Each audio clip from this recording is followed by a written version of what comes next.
At the end of the day, we tell you that antisocial behavior orders is an effective way to actually address the root causes of what caused that antisocial behavior in the first place, right? How to propose.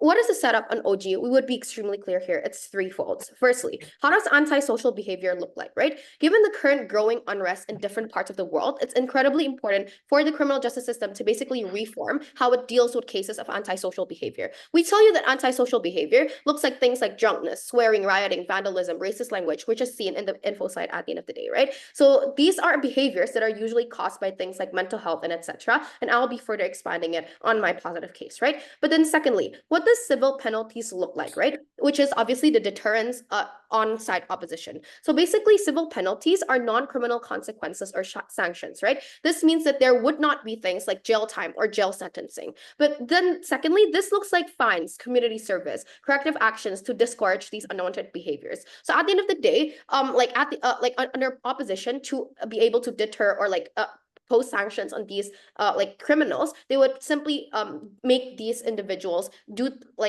community service, right? To actually try to discourage that unwanted behavior. But we tell you that this is simply ineffective. But then thirdly, what does our stance look like then, right? Firstly, we would not impose civil penalties such as fines, paying heightened monitoring on the offender, as we believe that this is something directly not directly not actually catering to the root causes of it at the end of the day. But then secondly, we tell you that under our side, the alternatives look like programs that address underlying issues like mental health support, substance abuse treatment, and community engagement, which would be heavily emphasized under our side. But of course, given repeated offenses, we would take a more stringent approach, which looks like jail sentencing and etc. But then a quick clarification, right? Note that under our side, or living under proposition would not mean that we are defending antisocial behavior. But under our side, it just means that we are against the way of deterring individuals through civil penalties because it is only unjust but ineffective, right? But then what is our path to victory then? Basically, the path, the side who will win this debate is the side who proves their method or way of deterrence is the most effective, just, and most sustainable one, where it actually fulfills all the pillars of criminal justice system, which I'll be further expanding on my positive case. So we tell you that on our side, we would civil penalties or antisocial behavior orders is not a good way of deterring individuals, where it does not ensure things like accountability and etc. Right? Moving on to the arguments then. Firstly, how civil penalties are simply not in line with the principles of criminal justice system, which is a principal argument, right? I've a quick context. I have two pillars of criminal justice system under this argument. Firstly, rehabilitation, right? This refers to how to actually go back to society after the crime or after the trauma. But then secondly, it's about deterrence, which is the idea of staying away from triggers and having punishment to actually avoid the same crime. This means this basically looks like finding the most suitable punishment to actually deter the individuals properly in a way that you actually get and gain that protection for the civil society, right? First analysis then, let's first tell you what makes people commit these antisocial behavior in the first place. We will tell you what are the root causes in the first place, right? We think that this is twofold. Firstly, it basically looks like factors like poverty, lack of education, unemployment, and family issues. So when individuals face these social or economic hardships or challenges, they basically experience things like frustration, anger, or a sense of alienation, leading them to actually gain that attention from society by actually acting out in these disruptive ways, right? So we tell you that these are this may take part from disadvantaged individuals who commit this, but at the end of the day, we tell you that it's still their fault that they actually did this behavior in the first place. So at the end of the day, deterring them by fines does not make them directly stop for example, being drunk, but rather it makes them have this resentment, which will be expanded later on. And we tell you that at the end of the day, to solve these issues, the government rather should intervene in this issue, where they would, for example, supply basic necessities and give subsidies to the poor, which obviously directly addresses the reasons in the first place where these individuals are most likely trapped in the cycle of poverty. But then secondly, we tell you that these are also caused by things like mental health issues, substance abuse, and peer pressure, right? Where individuals struggle with things like impulse control or emotional regulation. So we tell you when it comes to mental health issues leading to drunkenness or whatnot, it is simply entrenched in their brain already to an extent, right? So at the end of the day, we think that programs that directly address the root causes, like for example, mental health programs that addresses and tries to actually improve their mental health state, would actually address the issue better in a way that we actually directly address why they committed that crime in the first place. Because at the end of the day, if you just find them, it won't directly deter them in a way that it ensures accountability. But then second analysis about the lack of due process, which is incredibly regrettable under our side. How we will tell you simply how this is an ineffective way to to deter crime and how it doesn't ensure accountability and deterrence. Two things under this, right? Firstly, at the end of the day, finding would just cause a financial burden, not necessarily something that directly relates to the crime. For example, for those who are already facing economic hardships, fines just worsen their financial struggles, creating more stress and frustration, which obviously we tell you already that this leads to more antisocial behavior because these are one of the factors of these behaviors in the first place. So and like financial penalties does not address or rehabilitate these behavior in question, but instead they serve as a temporary deterrence that basically just alienates individuals from the community and rather push for these negative behavior patterns to actually occur in the first place. But then secondly, we tell you that in civil cases, such as those involving antisocial behavior orders or civil penalties, individuals do not receive that same legal protection as they would in criminal proceedings under our side. So in criminal cases, these defendants are granted specific rights, including access to legal representation and the right to a fair trial under higher standards of evidence. But then in civil proceedings, these protections are limited under under opposition side, which often leads to things like lack of representation and formal support, which obviously affects people from low income backgrounds who struggles to understand to navigate the legal system on their own. So at the end of the day, individuals who receive penalties, they don't necessarily fully understand their rights or the legal processes involved, which results in outcomes that are simply unfair, that simply does not rehabilitate or reintegrate them back into society. So simply, we tell you that they don't have the same protection as someone who is in a criminal procedure, and it's not the same legal representation. But then lastly, we need to tell you that at the end of the day, this does not then provide a proper deterrence because they don't address the root causes of antisocial behavior at the end of the day. Without rehabilitative or the support that we actually need for these criminals, penalties are only temporary ones, and individuals would return and redo the same crime, which obviously goes against the whole idea of criminal justice system in the first place. But then we also tell you that at the end of the day, fines are an incredibly absurd way to punish offenders given the characterization of their situation we've given you. Because we tell you that these individuals are only are coming from disadvantaged backgrounds, where at the end of the day, you would not actually pose that proper sanction on them. With all those reasons, then I'm incredibly proud to propose. Thank you. In our pursuit of a better and more civil society, the step that government is proposing for us to take will be a very clear step in the backwards direction. Before I move on, let us have some rebuttals for what Prime Minister has said so far regarding her model and everything that she's characterized in our world as a whole in the status quo.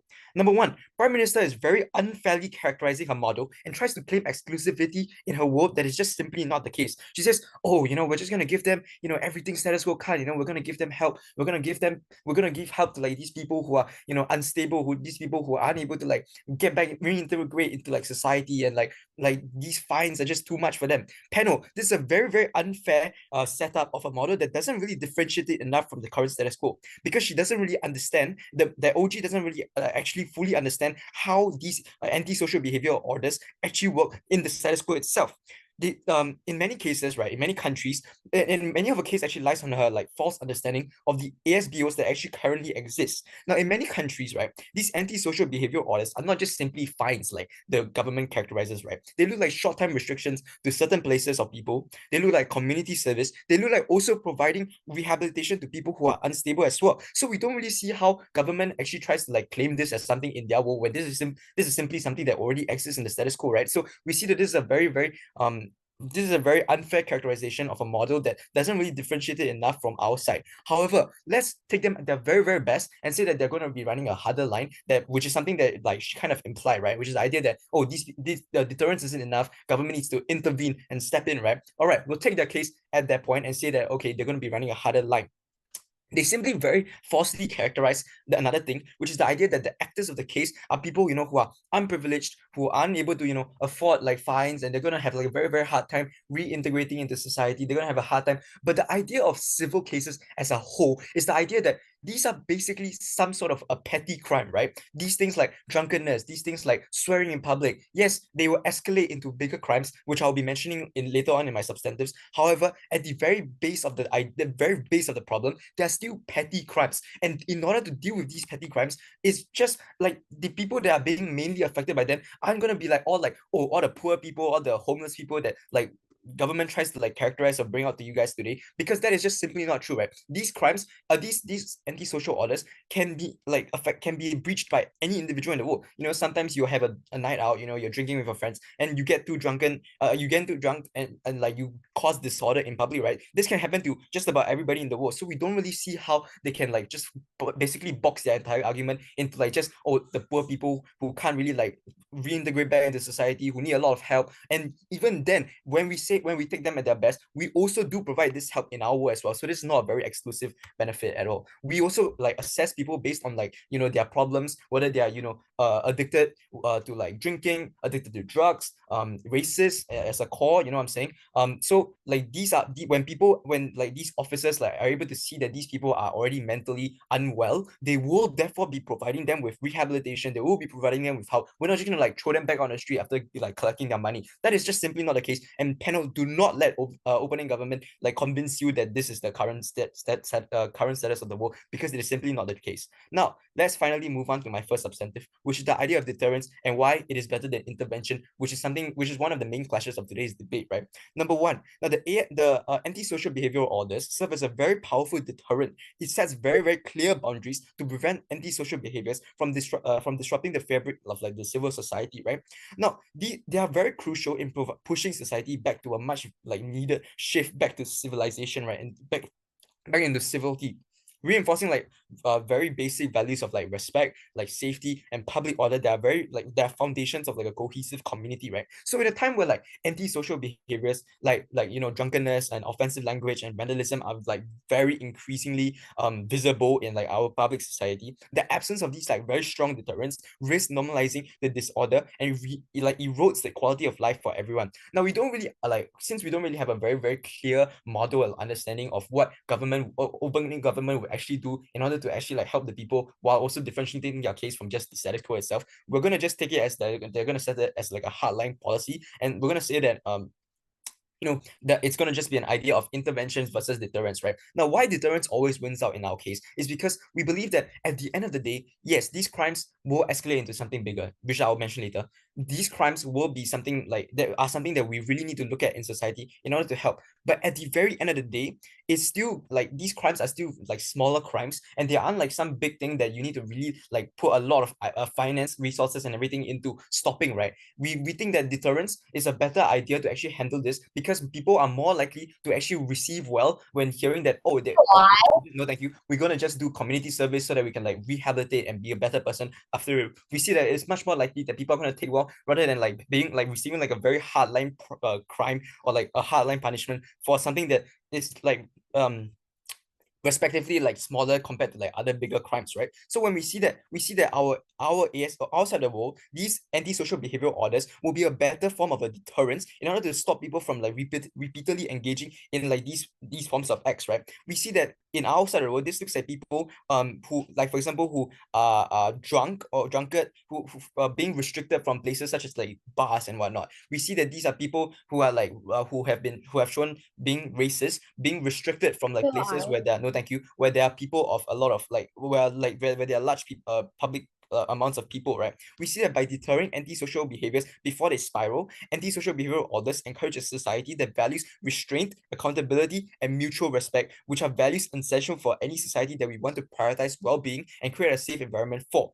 Now, this brings me into, thank you, there's already 1 minute left. We need to bring about the idea of escalation, right? Now, we see that yes, these smaller issues are very, very possible, but there are also bigger issues that we need to that can escalate from these smaller issues, right? Judge, opposition tries to tell you that civil penalties are not going to be extreme and that they're able to actually like co-opt rehabilitation and mental counseling on our side. But we've been telling you from the very delta we've been running from the beginning is that we should completely abolish fines and any other kind of punitive measure that can be counted as a civil penalty. I think there's going to be a much larger impact on our side. There's not going to be like punitive measures, and we're going to focus far more on counseling and mental health and like not things like community service. What's happening in the status quo is that people do not get the help and support they need. We don't think it's like opposition's characterization of the world is true. We think that this isn't available to the most vulnerable people, and what's most likely to happen is that they actually just get fines. They get they have to pay these fines and they're let go, but they have like heightened monitoring. We think by the fact that opposition told you that we shouldn't pay so much attention to like what they think are just small crimes. Shows that they don't actually understand the true situation these people are in. We think, of course, anybody can commit these crimes. And if they frame this debate in this way, I don't think the debate would be able to happen in the first place if we both have symmetrical benefits. Having said this, treating such economic speech. Firstly, I'll be dealing with the contention on like the severity and the principles like that we should like pay the most attention to, given the criminal justice system. And secondly, on like tangible harms, and I'll be also forwarding a new substantive to strengthen my case. So firstly, they brought up this idea that deterrence is more important and it's going to be more effective for these people. But note that they didn't actually engage at all with our model of how this process works in real life. We tell you that there's no actually proper due process that happens exactly because of their framing that like these are seen as petty crimes and not seen as that important. We think that like because of that, like these people don't actually get the protection and the legal representation they need. What's most likely to happen is that there's like a very vague, vague sentencing and like they're not going to be able to like get the representation they need. And anyways, I'd also like to ask them how community service is able to actually stop a person from being racist, from like not believing like a certain race is better than the other. We tell you that like this community service is rather going to make them like feel resentful. They're not actually going to be rehabilitated. They're still going to go out into the world like feeling like they were still right and they're able to do it again because all they have to do is like pay a fine, like if they're able to afford it. And if they aren't, we think that's going to be an even worse harm. And they tell me that there's going to be a normalization of crime on our side. We think this is incredibly extreme. And when we're able to like actually enforce our counterfactual of mental health counseling and actually services to rehabilitate people, I think this is not likely to happen. So what's the conclusion that you need to draw from these rebuttals? We tell you that on our side, you're the only one that gets like an actual positive case. Because what's going to happen on side opposition is that people are most likely just going to get fines, even if there is the like available option of like community service or mental health services. We think that it's far less likely to happen on their side because who they're actually impersonating and sentencing is like vulnerable people. And I'll be talking about that later on in my argument. And secondly, I'd also like to bring up an issue of like the tangible harms. Tell you that it's going to be like an escalation on crime on our side when there's not enough deterrence. We tell you that's exactly why the first way to address like this like possible escalation of harm must be to offer help, must be to be empathetic, to actually understand the situation that most of these people are in. Because we've given you a true characterization that actually happened in the real world, that most people who actually engage in petty crime are those who are disillusioned, or those who are like down on their luck, who are in incredibly bad straits, and they actually they're incredibly frustrated in their lives. We tell you that putting a civil penalty on them, even if it's something like that seems like very small, like $1,000 or $2,000, can mean like a lot to a person who's like homeless or a person who's like barely like living paycheck to paycheck. We tell you that this is more likely to cause an escalation of crime. It's not actually going to remediate the root cause of like these issues. So we tell you that the comparative set on our side, even if like it's slower, even if there's like a lower chance, even if there's like a chance that they might not rehabilitate, there might be a recidivism rate. We think that at the very least, people actually get the help they need. We're actually trying to understand their situation, and we're not like just throwing like a civil penalty at them. Now, having said that, I will move on to my extension of how antisocial behavior orders actually only perpetuate existing discrimination against minorities, against like disillusioned youth. So what's the context here? So like see here, we're going to bring back my first speaker's important characterization. But what constitutes a civil penalty is very vague. I'll take it later. They're enforced incredibly inconsistently, and certain groups are just targeted based on these subjective interpretations. We think there's a reason why Black and people of color in America are nearly like 3 times more likely to be pulled over, to be charged for petty offenses. We think, of course, it's true that anyone can behave badly, but we're not operating on fringe cases here. We think that generally the people who are targeted the most are like disproportionately like low-income neighborhoods and like people of color. We think that like an example is like loitering or panhandling or begging for money. We think this is monitored far more in low-income neighborhoods, and it's like people are like caught and actually charged like in places where people are facing hard times and have little choice other than to do that. Because like people who face homelessness or poverty are like actually going to receive like more citations. They're going to get more fines that they're unable to pay, and like people who are in wealthy areas and have these and like actually engage in dissimilar behavior. And this only exacerbates their vulnerable situation. And like things like, for example, littering is like in a municipal ordinance. We think that there's a very big range that it could take, from like throwing a candy wrapper on the street to like throwing like a pile of garbage out into someone else's house, meaning that it's very difficult to enforce these kinds of things. And the only way you're able to go about this is on our side, where you're actually trying to understand like these situations. And lastly, I think it's very difficult for marginalized offenders to access the legal resources that could like possibly ensure fairness on opposition's best case. We see like marginalized offenders look like those who come from disadvantaged backgrounds, don't actually have the resources or the knowledge to actually deal with these legal proceedings. And like, of course, what's the conclusion and the way in here? We can see that there exists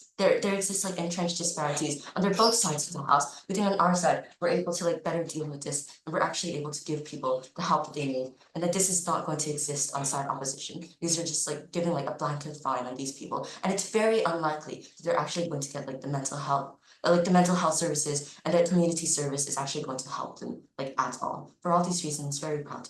If you catch a child stealing candy, any good parent would know that you would point out that that is wrong first and penalize them for it so that they know not to do it next time. But that doesn't mean you beat them for it, right? Opposition's case has been made very clear. We're going to be defending status quo because we're telling you that the penalties that exist in the status quo is what works best for these minor offenses. Now, before I move on to my argument, I'm going to go into a bit of rebuttal, all right?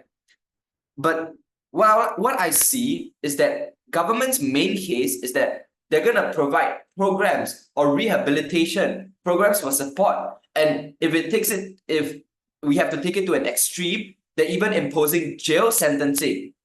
And they're basically telling us that all these like acting out and all these minor offenses and these disturbances are caused by mental health issues, are caused by frustration, are caused by the environment that these people are often in, and it is not their fault. And that if we were to penalize them for it, they will hold this resentment against the government, against authorities for like penalizing them for acting out on their frustration, even though you're saying that jail time and not actually helping them is evidently more likely to cause resentment. And if you're going to let them off without any real consequence, they're just going to do it again because they know that they can be let off without any consequence. Your programs for rehabilitation without imposing the penalization means that you're letting off these people off with the slap on the wrist. They know that all that will happen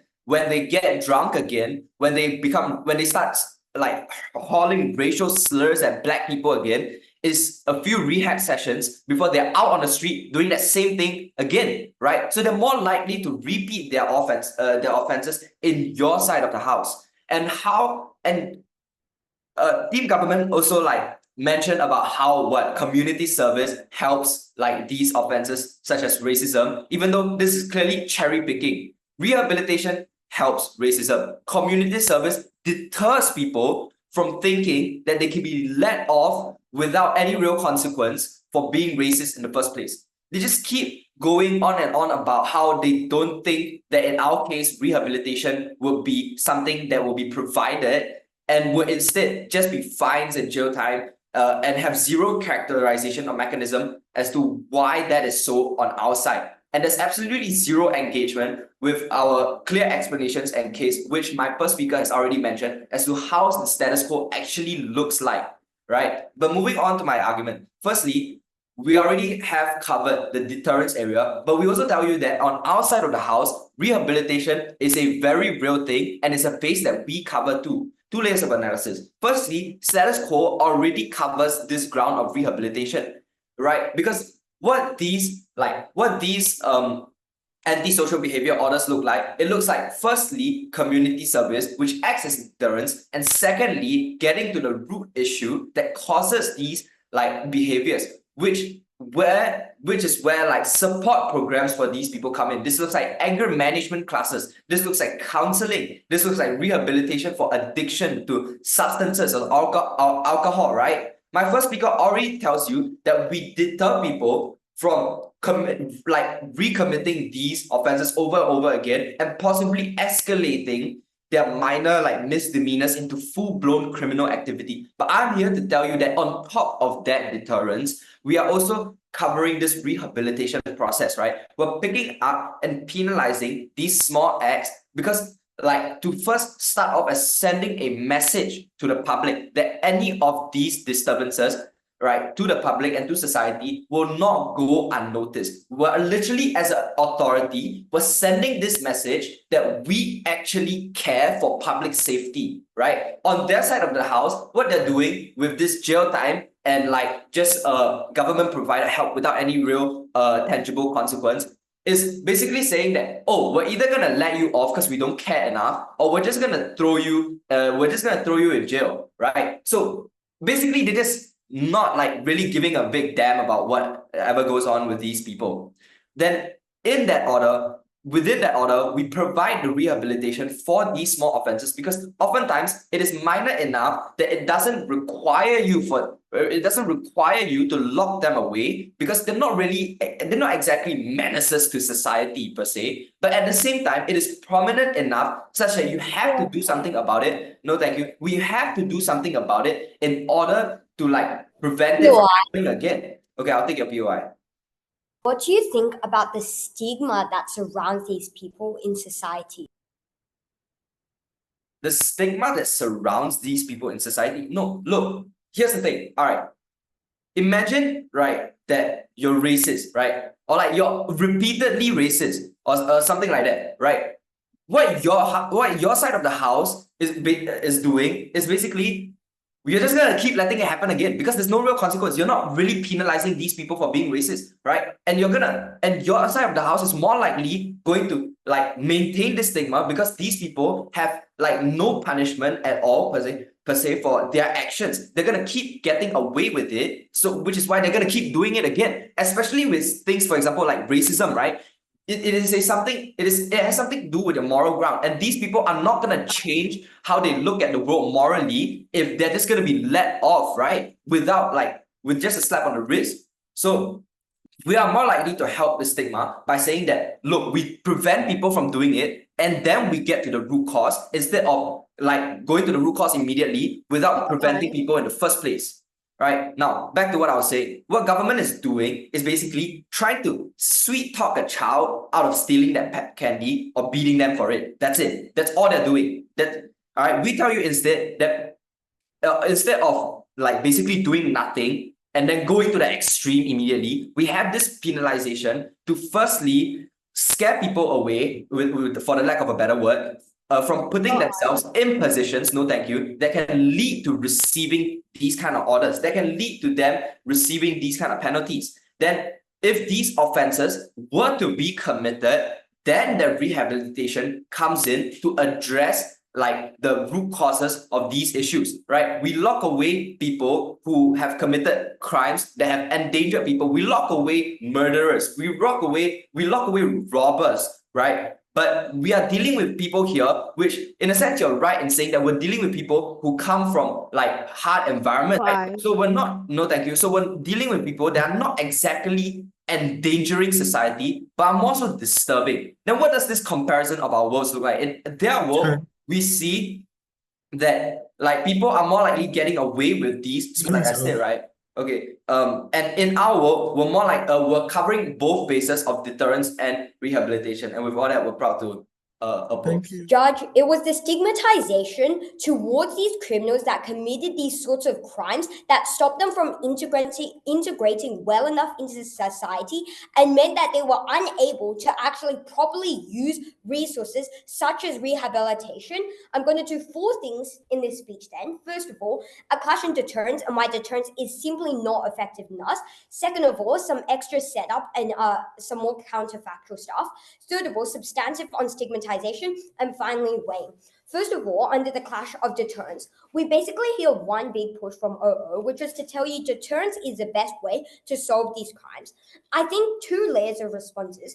First of all, most people are probably in very vulnerable situations, and they probably have been caused by, for them to do these sorts of things, they probably have been in bad environments where they haven't been taught or they haven't learned that this isn't actually good enough. When you deter people, like through using like through using fine and stuff, it's simply not as effective because lots of the times these people don't even understand that what they did was wrong. But the second layer is just to say deterrence also never solves the problem because it's contingent on the fact that people actually believe in deterrence. Most of the times people commit crimes because they don't even think they're going to get caught. So putting really, really high deterrence rates, like, it's not necessarily going to stop people from doing these forms of acts. So now onto some setup. First of all, what is the purpose of the civil court? I thought it was just generally to benefit the people, deter crime, etc. And we're going to prove to you how we actually solve the root cause of crime in our case. Second of all, the types of people that commit the crime. We thought there was a significant proportion of these people did these crimes for a few reasons. First of all, poverty, second of all, inadequate education, bad home environment, mental health issues, and lots of younger people have like lots of peer pressure. No, most of the times they were very vulnerable stakeholders, and we vulnerable stakeholders. For most of this, we agree with our opening on their characterization of these sorts of people, but that's also where our agreement ends, because in terms of the counterfactual, we mainly thought that rehabilitation was not going to entirely solve the issue. We tell you in the counterfactual, you would look, we would tell you that integration into society is far better because it means there's less stigma surrounding people who commit the crimes. It looks like people not being told that because they've committed these crimes once, they're forever bad people. People are more likely, especially prospective employers, to give them a chance at getting jobs, etc. So now to my point of stigmatization, I'm going to explain to you 5 things under this point. First of all, why people don't rehabilitate and don't integrate well right now. Second of all, what does this stigma look like? Third of all, why is status quo solution not good enough? And the response to our POI from previous speaker. And fourth of all, why the harms from this stigmatization is disproportionate and why people don't deserve it. And finally, the impact. So why do people currently not rehabilitate and integrate well right now? We thought most of the times these people can't integrate well because society puts a stigma on them that they are bad people and they are bound to be bad people. This looks like generally bosses and employers not hiring these people because they believe they're going to tarnish the company's reputation. They may also have all of these required rehabilitation and mental health support networks, but lots of the times they still can't integrate well because others still view them in a negative light. If they don't feel society's acceptance, they are unlikely to just let go of all of this and they're just going to follow society, follow society and not commit these forms of crimes. So what does this stigma look like then? First of all, less availability for jobs. I thought it just looked like people viewing them with a really bad reputation and having little trust in them. We also thought it just meant it was harder to reintegrate in the community. One of the largest reasons OO tries to win is to say people, through rehabilitation and mental health checks, help people grow into society. I thought we beat them because we prerequisite them through stigmatization, because without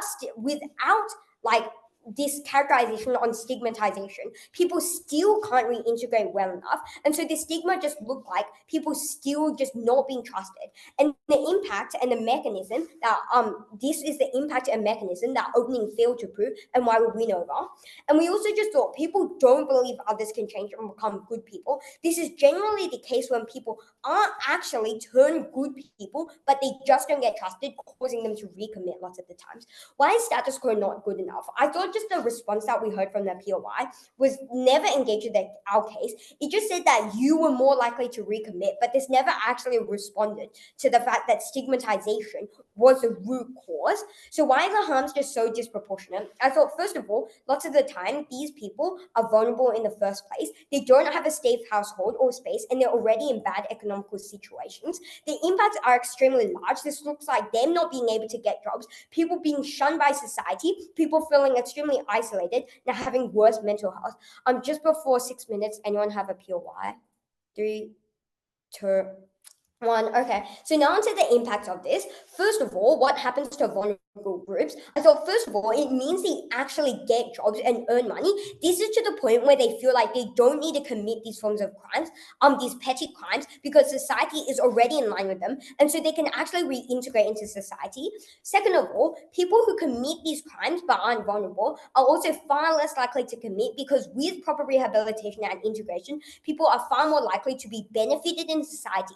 Society isn't going to view them as a villain, and they're far less likely to need to recommit these crimes and become vulnerable stakeholders. So finally, the impacts for society in general, we thought, first of all, this looked like less social stigma surrounding these people, resulted in more acceptance and inclusivity for people. So this is also likely to make it better for people who commit larger crimes if this social messaging of stigma carries on. And we also just thought it just overall meant there was just less crime being committed, especially recidivism rates. What was the weighing of this then? Our opening essentially ran the counterfactual similar to the status quo. Our point was non-contingent on much framing, directly responding to OO's claims, and we just had the largest impacts that led into the future and actually addressed the root cause of this problem, which OG and OO failed to do. So judge what I told you at the end of this speech. I basically first proven to you why deterrence isn't enough. I've then proven to you why stigmatization is actually the root cause and how we solve that. And finally, I've also proven to you why this content is just the most detailed and best and most important in this debate. So proud to propose. Thank you. Up until this debate, the context has largely been restricted to the individual cases of antisocial behavior. That is, everyone is talking about primarily homelessness and poor people. But I think that antisocial behavior and most destructive of its form usually are collective, which mostly includes rioting, vandalism, and collective racism, as the info slide states. So I think closing opposition will show why preserving civil penalties against such large-scale collective antisocial behavior needs to be checked due to the inherent nature of groupthink and group motives. But before that, a few points of engagement. Firstly, towards OG. OG tells us that instead of punishing, we should rather rehabilitate them. But I think that rehabilitation programs are always symmetric. Rehabilitation can occur along with the civil penalties we impose, or it could be a part of the penalty. I think the government's burden is not to argue why rehabilitation is good, but rather why having no civil penalties at all is necessary. But the context will provide why, even if rehabilitation is good, we still need to maintain penalties as a way to check and balance against irritational behavior. But secondly, OG says community service doesn't really change a rational racist person. But when large groups of racist individuals like the KKK gather in Black neighborhoods to intimidate minority communities, having no check and balance just because racism is hard to change wouldn't necessarily mean that racist groups can drive even more to threaten minority groups. I think that preventing the harm towards minority groups is much more important than fundamentally changing the individuals, exactly because it is difficult to change a person even under government's best case scenario. But then second, towards CG, on how we actually need to address stigmatization. But first, I think that even if we didn't have forms of checks and balances against these individuals, the sheer number of individuals who actually choose to engage in these forms of behavior, such as drug abuse, alcoholic problems, would significantly increase. I'll take chat POIs.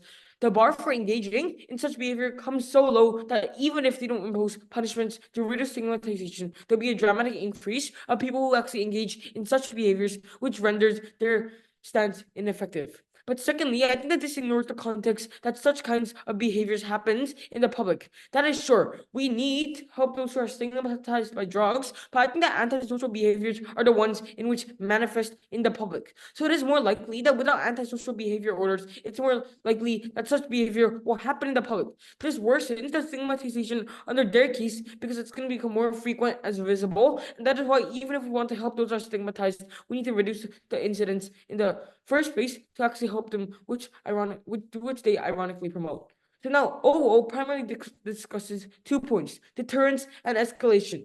Closing opposition will prove then why much of antisocial behavior takes on a collective form in public and is destructive to large communities. Antisocial behavior penalties serve as an important check and balance against herd mentality and as a way to promote better forms of collective antisocial behaviors. So now 2 extensions. Firstly, on how we need to check herd mentality, and second, how there's going to be a better quality of these collective antisocial behaviors. I think that antisocial behaviors are quite often carried out in groups. What does this mean? This means that these antisocial groups, they're much more powerful and there's a lot of people actually participating in it. This might look like, for example, the KKK, right? There's like a lot of people in that certain group. So this means that they feel much more powerful than how one original person would think. And this increases under their model when no one actually punishes them, right? No one actually tells these groups that, oh, you can't really say these things or you're gonna be punished. But I think the mob mentality actually takes over people's rationality. This means that people, they lose their rationality in these situations because they have a lot of power and they feel that they're actually not going to be arrested, especially under their model, because now these punishments, they don't really exist, right? But I think that they don't really check and balance themselves unless I think that these people, they don't really check and balance themselves unless there's some sort of reminder that they will be heavily punished. So what happened on their side is that there really is no warning. So these antisocial acts, they become much more serious. This might extend to not just saying racial things, but actually racial actions, right? It might look like beating up a black man just because you don't like them or something like that. But I think that under their model, there are more checks and I think that under our model, there's much more checks and balances that act towards this. So this means that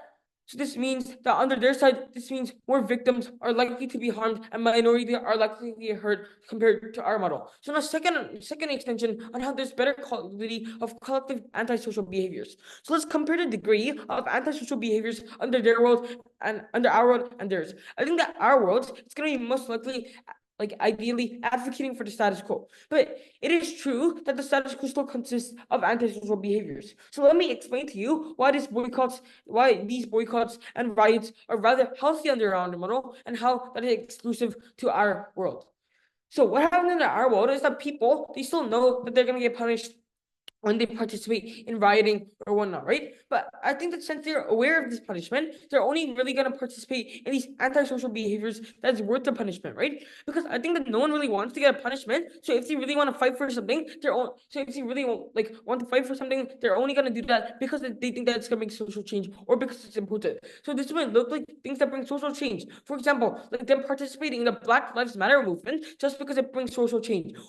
Or throwing out the corrupt government because it brings social change, but they're still gonna get the punishment, right? I think that this acts as a sort of check and balance, so that if they really get what they want, then they need that thing needs to be social change, so that they their punishment is actually worth it.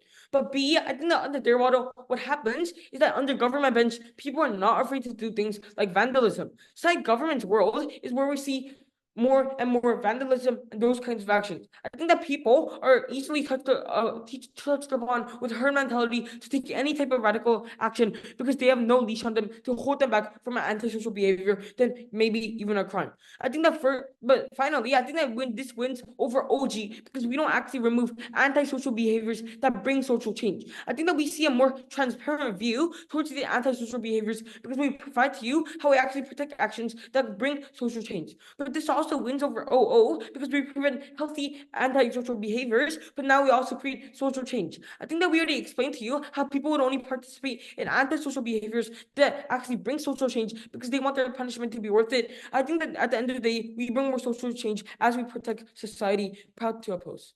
All things I do in this speech, first just on our extension, second why we weighed over opening, third why we weighed over opening opposition, and fourthly why we weighed over closing opposition.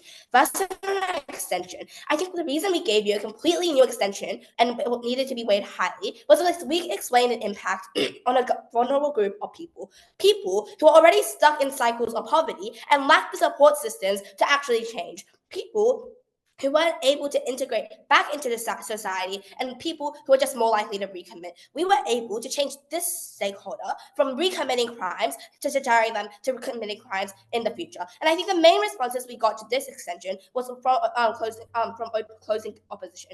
And the main response here was just to say stigmatization is part of the punishment. The thing to say here is the people who committed these crimes, as we repeatedly told you in setup, do not necessarily know the consequences. The people who did it were often growing up in abusive situations, were often growing up in cycles of poverty, and that's why they actually committed these crimes. Our CG member responded to it by telling you, already responded to this, by telling you how as well a lot of the time, like they were just very vulnerable and it just encouraged them to recommit. Therefore, I think this extension still had a lot of impact. Also, we just tell you this was very impactful because we explained an impact that was a prerequisite to all our opening teams as well. And we also explained the impact that applied to the vulnerable people who are already suffering in these situations. And we got to like be less likely to recommit. I'll take you later. Second, then our opening. Before that, I'll take a PR. Yeah. How does like working on the vulnerability of these people take priority over the safety of the public? I think when we encourage these people to not recommit, then you naturally have the benefit of people like not doing things that harm the public. And you naturally have the benefit of these people not saying harmful things to the other people or saying harmful things that could hurt them, hurt the society. I think this just meant we did have a pretty large benefit on like society. And as we told you earlier, the type of people we were appealing to was like a pretty significant amount. And also, I just like to note as well, it's not like we're losing the current people who like are doing very radical stuff, because you still, if they like do it multiple times, you still do get a punishment, as our opening said. Second, in our opening, I think our opening team gave you a few pieces of framing. However, as Oro pointed out, I don't think they provided enough analysis to justify this counterfactual. However, at CG, we gave you the reasons and analysis for why this was effective. I think that's why that's the reason why we just win over our opening team. Secondly, we tell you OG's claims on how rehabilitation is the most beneficial and how it just like decreases the chance of recommitting. I think we win over OG for a few reasons, because we explained to you a certain impact of our opening team's impact on like helping people because they're less likely to recommit through rehabilitation was not a certain impact. However, we gave you the impact of stigmatization, but stigmatization was always going to happen if on your record stated you committed this crime. You are always going to face some backlash from the public. This is because of the norms that exist. We tell you this was a very certain impact, and particularly for the people who are vulnerable, we thought the, mental health was like just necessary and a prerequisite to our opening team. Therefore, we tell you we simply way over them, and we explain a completely new extension by proving my antisocial behaviour orders just had such a horrible impact on people, especially for the vulnerable people who are stuck in cycles of poverty, who have bad home experiences. We prove why we benefited these vulnerable minorities and therefore benefited the public. All right, moving on to opening opposition. I think the reason we win over this team is just to tell you their main case just focused on the one thing of people are more likely to recommit, and therefore that means that people are just more like it's just bad for society. I tell you that it's actually the opposite, because we actually decrease recommitting, because opposition never deals with the root causes of these issues. The root causes a lot of the time, it's not because they wanted to go vandalize society. It's often because they were feeling isolated. They had mental health issues. They didn't have support systems. There was always going to be some reason. And I think the thing is, deterrence didn't address these issues, which means they were just more likely to recommit. In fact, the current justice system encouraged them to recommit because they were isolated from society even more. We think this was even worse. Therefore, we tell you people who can't reintegrate into society, people are just more likely to feel aggressive to society, and therefore it's just more likely they want to like increase they're more likely just to like commit a crime. Therefore, we outweigh them on likelihood and impact. All right. Moving on to CO then, I think we just like to know as well that CO was very derivative to the opening. But I think the main new claim here was just a check herd mentality. And I think all the mechanisms of this, they just provided a lot of impact in just saying, oh, it's very powerful, therefore you need to care a lot about this. The thing to say here is that if people were so radical to join huge groups just actively promoting, I don't support these people, I don't like these people, then it probably just meant deterrence didn't apply to them that much. If they were so radical to go join giant groups who were like really like set in their minds, then it probably just means that they I didn't care that much about the deterrence. Therefore, it's unclear why opposition provided such a severe deterrent to stop them from doing so. Like, also, we just tell you if these sorts of people, probably the punishment applied to them differently as well. Because if they were joining these set giant groups, they will likely say much more harmful things and like just do really harmful actions. Therefore, we just think like that wasn't very true. Also, we tell deterrence by itself isn't just that much like that effective anyways. Like the current justice system just works as like if I commit a small crime, then I get a smaller punishment. If I commit a huge crime, then I commit then I get a bigger punishment. Like the punishment you get is proportional to your crime. Therefore, for smaller crimes, the deterrence probably wasn't that large anyway. So we tell you that wasn't that big of a deterrent that opposition claims. And furthermore, we just gave you this like really good benefit of giving them rehabilitation, which just like actually just stop them from recommitting in the first place because we address the root causes. Therefore, we give you a preventative measure. CO only gives you a cure. We stopped people from getting into these bad places in the first place, but CO's deterrence is ineffective. What have I done at the end of the speech? Firstly, I've explained why we benefited the most vulnerable groups of people, the groups of people who committed these crimes due to issues that they faced that made them that negatively impacted them in their mental health, and we were able to shift the people who are feeling isolated to not recommit in the future because we just gave them proper rehabilitation that was actually that actually reintegrated them into society. Second, we explained why our extension was a prerequisite to everything opening told you, which is why this was the most important. Thirdly, we gave you new rebuttals side opposition. We explained why a lot of their claims was just not exclusive, and in fact, we did them better on our side of the house. And thirdly, and fourthly, we explained why we weighed over a closing opposition incredibly proud. So, Judge, notice that the opening team's debate under an extremely restricted context, they consider that antisocial behaviors are petty crimes and is not worthy of creating a new regulation system to take care of them because they apparently think that the characterization of antisocial behaviors and when they talk about homeless people getting drunk and committing vandalism in the public, right? However, our previous speaker is the only one who tells you how important it is to also take a look at this debate when we consider the characterizations of not only minute vandalism and drunkenness, but also what brings up great social change, such as riots, protests, or something that involves at most millions of participants, right? They completely disregard this context that is provided in the info slide. Therefore, we believe that none of the teams can prevail over us because we are the only one that because our team is the only one that extends this debate to a larger scope where, Judge, you can understand it better, right? And however, why do we win closing government? I want to state this explicitly before I move on to my clashes. Their main accusation is based on that the people will get stigmatized and will when they are getting punished because the public will like maintain like a bad image with them because they're getting punished apparently. We want to say that stigmatization happens more if they commit an antisocial behavior in the public, right? So if we say that if we think about it, Judge, like we would like to people and other citizens would be more willing to stigmatize this person who has committed like vandalism with drunkenness in the public rather than somebody standing on courts, right? So we believe that we protect these like homeless stakeholders who are likely to commit vandalism under the side of closing government even better because we reduce their stigmatization through providing them with adequate punishment. And even at the best of closing government, it is a deadlock because it's not like an exclusive point that the stigmatization happens on both because the stigmatization will happen on both sides anyways, right? Judge, the closing opposition, we take this debate home because we are the team that exclusively present to you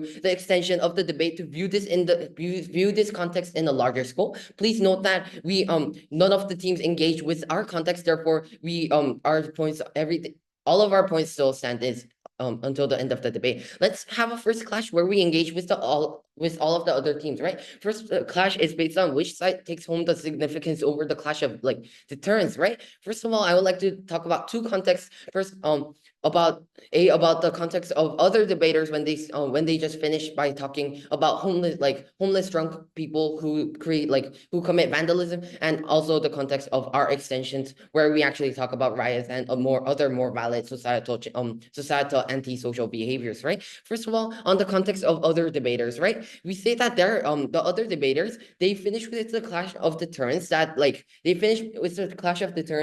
by side government stating that by not punishing them, people will be less stigmatized and they will have deterrence, so they would be less willing to commit antisocial behavior. We say that this is extremely based we say that this is a extremely reliant claim that is on an unproven metric of the debate. And yes, I'll take the POI.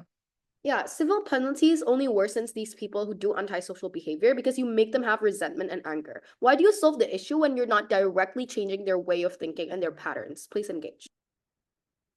So I think that if like social orders and like if these punishments necessarily leave people with resentment and anger, wouldn't they be less willing to commit antisocial behaviors again because they don't want to face that specific anger and resentment one more time? And we don't understand how that logic works. And then with that, I would like to move on to the context of our extensions, where people actually get punished in both individually and also in a group, right? So first of all, where people get punished individually, it lessens the likelihood of the crime because, like I said, because they don't want to like experience the anger and resentment one more time because what they have experienced it in the past. So this decreases the likelihood of antisocial behavior crimes, right? We have and let me talk about this rehabilitation points, and we say that rehabilitation we think can necessarily happen along with punishment, right? It doesn't fall under side government's world because they're not having a metric to take care of these people like at all. They're just like abandoning these people and assuming that they are rational enough to think that they're not going to commit any crimes from further on because and like they don't consider how they don't engage with the point that our previous speaker provided about herd mentality and how people are most likely to act radically when they are like within a group or whatnot, right? And moving by that, but now let me move on to my second clash and discuss why it is the case we win this debate, right? Second clash is on which side addresses the root of antisocial behaviors, as all other as like this is a term that comes up from all other debaters. We say, why cannot any of the teams win in this debate? Because as I stated, their debate is based on homeless vandalism and not necessarily all of antisocial behaviors. Don't think. And as the impulse like kindly reads, and as each of the opening teams had literally read the text, antisocial behaviors are what includes also riots and boycotts, not only vandalism and drunkenness or radical speeches, right? We say as side government bench has to engage by this side government bench has necessarily the burden to engage with the context of our world that our previous speaker has provided where we actually engage with the antisocial behaviors in the context of boycott and riots, right? So let me move on to explaining what our previous speaker has told you already. Our previous speaker has explicitly states how we attempted to root out the unhealthy antisocial behaviors. But why is it so important in our context specifically? Judge, note that we talk about a state where the public is more likely to be harmed, where there's more radical action. And we believe that this is more of an important scope in this debate rather than talking about people being stigmatized because they committed vandalism when they're drunk. So Judge, we say that no team can win in this debate because they limit themselves into only talking about the smallest scope of the motion. And therefore, we believe that we are the only team that expands this motion to talk about full harms and full of the impacts in this debate that was supposed to come up from the very opening team, and therefore proud to oppose.